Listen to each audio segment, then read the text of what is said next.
Welcome to Creamer Media's Polity. I'm Brad Dubbelman. I'm at the South African Institute for International Affairs in Braamfontein to meet with Ward Anseeuw, editor of the new Human Sciences Research Council book entitled The Struggle Over Land in Africa, Conflict, Politics and Change. In your introduction in the book, you speak of land as a source of conflict in Africa. Please elaborate on some of the root causes of this conflict. Well, when we speak about the African continent, a first issue that always comes up is the ecological and environmental aspect and the difficulties linked to these for the African continent.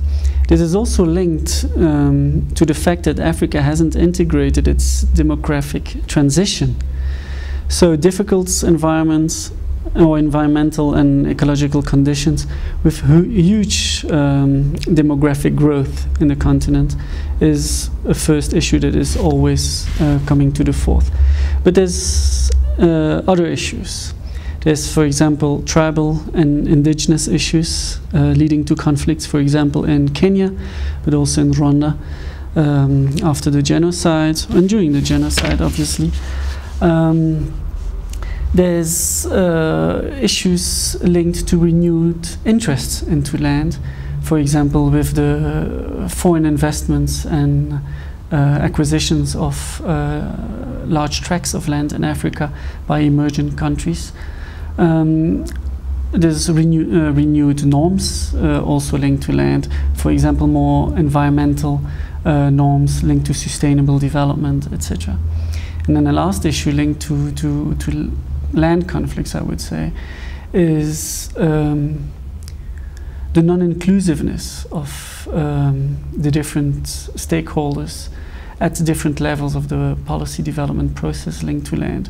So local populations, NGOs, etc., which are or who are often the beneficiaries and the people occupying the land, are often included in these policy processes, with consequently policies that are not adapted, etc. Zimbabwe's land redistribution policy is an obvious example of failed land reform. How does the book address this example? The book doesn't address the Zimbabwean situation per se. There's two chapters on Zimbabwe, but they're not analyzing the land reform and the fast track of Mugabe, but they're analyzing the consequences of the Zimbabwean land reform processes and the crisis that follows for the African countries and the impact of this crisis on the policies of the neighboring countries of Zimbabwe.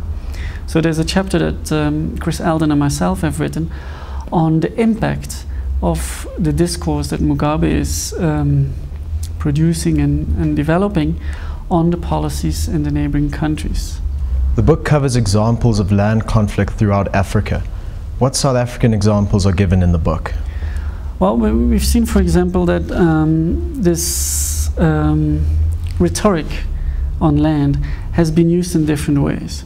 So, for example, in South Africa, some groups have used the rhetoric to fasten land reform in South Africa, but others have used this rhetoric to draw the attention on how land reform shouldn't be done in South Africa or other countries.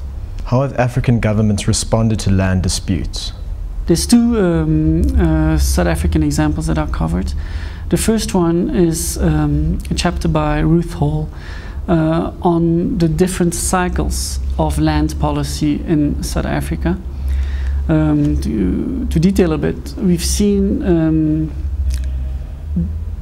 two different phases in South Africa, one from 94, implemented in 96 to 2000, which was more a developmental approach to land reform with the redistribution of small plots to a large number of people that were using the land more for subsistence.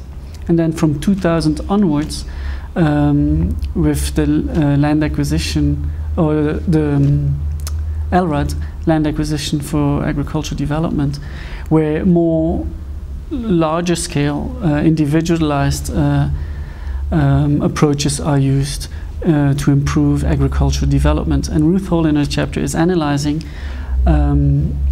this trajectory from the one approach to the other one. And the second one, by Ben Cousins, is on the politics of communal land reform in South Africa and the policy development processes regarding CLARA, the Communal Land Right Act in South Africa. It seems that such responses have proved inadequate. What do you recommend that African governments do to make land policy more effective? So first of all, integrate these complexities and aspects of embeddedness into the land reform policies. Secondly,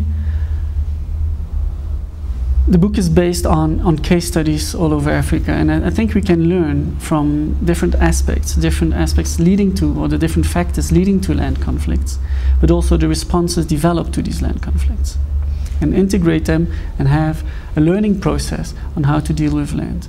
And then thirdly, I think in the development processes should be made more inclusive.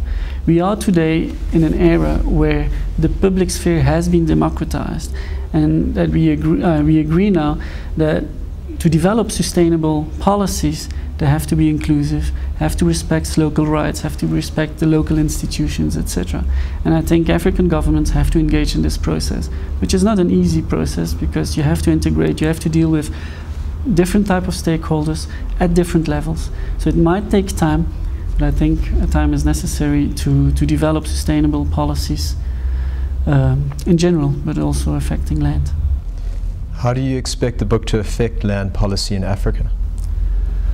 Well, first of all, through the different examples given of these different conflicts, the different factors leading to conflict and the different responses to these conflicts might give us an overall point of view of which we can learn, of which policymakers can learn.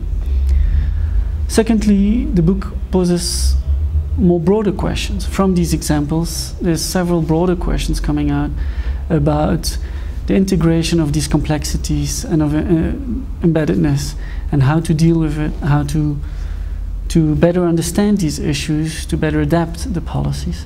And thirdly, the policy processes. I think it's an important issue. How to integrate different stakeholders in the policy process, policy development processes. Thank you, Ward. Thank you.